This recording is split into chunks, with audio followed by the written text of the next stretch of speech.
দেখুন, চ্যালেঞ্জটা কিন্তু শুধু পরীক্ষা নিয়ে নয়, অনেক বিষয় নিয়ে আছে। সামাজিক যোগাযোগ। আসসালামু আলাইকুম। 2024 সালের এসএসসি শিক্ষার্থী বন্ধুরা, তোমরা 2024 সালে যারা এইচএসসি পরীক্ষা দিবা, তোমাদের জুন মাসের 30 তারিখে এইচএসসি পরীক্ষাটা শুরু হওয়ার কথা ছিল। কিন্তু এখন পরীক্ষা 2 মাস পেছানোর জন্য অনেকেই আন্দোলন করতেছে এবং দাবি জানিয়েছে। এটা নিয়ে বোর্ড থেকে একটা আপডেট জানিয়েছে, শিক্ষা বোর্ড থেকে। দেখো, এই জন্য পত্রিকায় একটা এখানে নিউজ প্রকাশিত হয়েছে, সেটা পরে তোমাদের শোনাবো। এইচএসসি পরীক্ষা 2 মাস পেছানোর দাবি যা বলছে শিক্ষা বোর্ড, এটি 21 তারিখে, আজকে 21শে মে আপডেটটি আসছে। মানে তোমরা যে 2 মাস পেছানোর দাবি জানিয়েছো সেটা সম্পর্কে যা বলছে শিক্ষা বোর্ড সেটাই এখানে প্রকাশিত হয়েছে। আমি একটু পরে শোনাই। চলতি বছরের অনুষ্ঠব্য এইচএসসি ও সমমান পরীক্ষা অন্তত 2 মাস পিছিয়ে 31শে আগস্ট নেওয়ার দাবি জানিয়েছে পরীক্ষার্থীদের একটি অংশ। তারা বলেছেন, পরীক্ষার সিলেবাস সংক্ষিপ্ত করার ফলে তাদের কোনো সুবিধা হচ্ছে না, তাই সিলেবাস আরও কমাতে হবে, তা না হলে পরীক্ষা পিছিয়ে দিতে হবে। তবে কর্তৃপক্ষ বলছে পরীক্ষা পেছানোর কোনো সুযোগ নেই।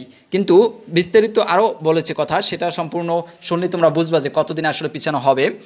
শিক্ষার্থীরা জানান, তারা নবম শ্রেণীতে ওঠা মাত্রই করোনা শুরু হয়েছিল।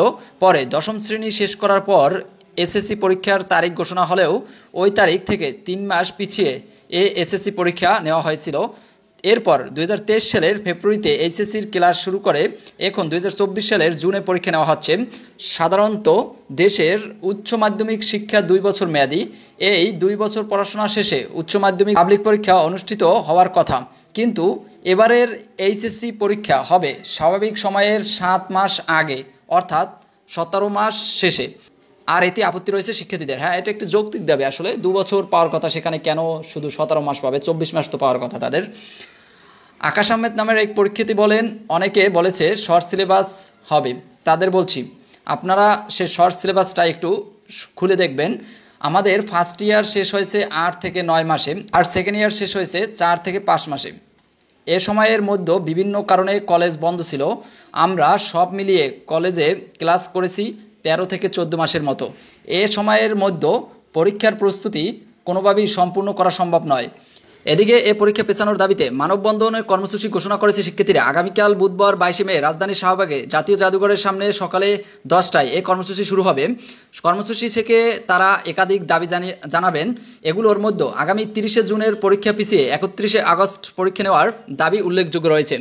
আরও বলেছে এখানে, কর্মসূচির আহ্বায়ক রাকিব আহমেদ বলেন, রাজধানী ঢাকাসহ দেশের বিভিন্ন জেলায় এইচএসসি পরীক্ষা পেছানোর দাবিতে আগামীকাল বুধবার কর্মসূচি পালিত হবে। এর আগে গত এপ্রিলে চলতি বছরে এইচএসসি ও সমমান পরীক্ষার তারিখ ঘোষণা করা হয়। ঘোষিত তারিখ অনুযায়ী 2024 সালের উচ্চ মাধ্যমিক সার্টিফিকেট এইচএসসি ও সমমান পরীক্ষা আগামী 30শে জুন শুরু হবে। পরীক্ষা শেষ হবে 11ই আগস্ট, আর ব্যবহারিক পরীক্ষা 12ই আগস্ট থেকে 21শে আগস্টের মধ্যে শেষ করতে হবে। পরীক্ষার্থীদের দাবির বিষয়ে জানতে চাইলে শিক্ষা বোর্ডের কর্মকর্তা বলেন, পড়াশোনার জন্য সময় কম পাওয়ায় সিলেবাস সংক্ষিপ্ত করা হয়েছে, আর এ পরীক্ষা পেছানোর কোনো সুযোগ নেই।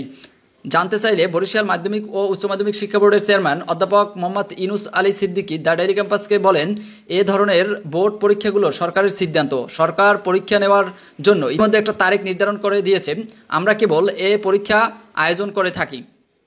আরও বলেছেন অধ্যাপক ইনুস, আরও বলেন, পরীক্ষা আয়োজনের বিষয়ে আমাদের সব ধরনের প্রস্তুতি রয়েছে। বেশিরভাগ শিক্ষার্থীরাও পরীক্ষার অংশ নিতে প্রস্তুত। প্রতি বছরই পরীক্ষার্থীদের একটি অংশ এ ধরনের দাবি দেওয়া নিয়ে সামনে আসেন। পরীক্ষার্থীদের মানববন্ধনের বিষয়টি বোর্ড চেয়ারম্যানের দৃষ্টি আকর্ষণ করে তিনি বলেন, এ বিষয়ে আমাদের কোনো মন্তব্য নেই, তারা যে কোনো কর্মসূচি করতে পারেন। এ হলো বিষয়টা। তার মানে তারা এখন পর্যন্ত বলছে যে তারা পরীক্ষা পিছাবে না। এখন বাকিটা তোমরা আন্দোলন করে যদি তোমরা পারো পিছাতে, সেটাও তারা বলেছে যে তারা যে কোনো আন্দোলন করতে পারেন। আন্দোলন করলে তোমরা করো, কিন্তু তারা এখন পর্যন্ত বলছে পিছাবে না। কিন্তু এখানে একটি বিষয় বলেছে, সেটি হচ্ছে বোর্ড চেয়ারম্যানের দৃষ্টি আকর্ষণ করছে। বোর্ড চেয়ারম্যানকে যেটা বলবে সেটাই ফাইনাল।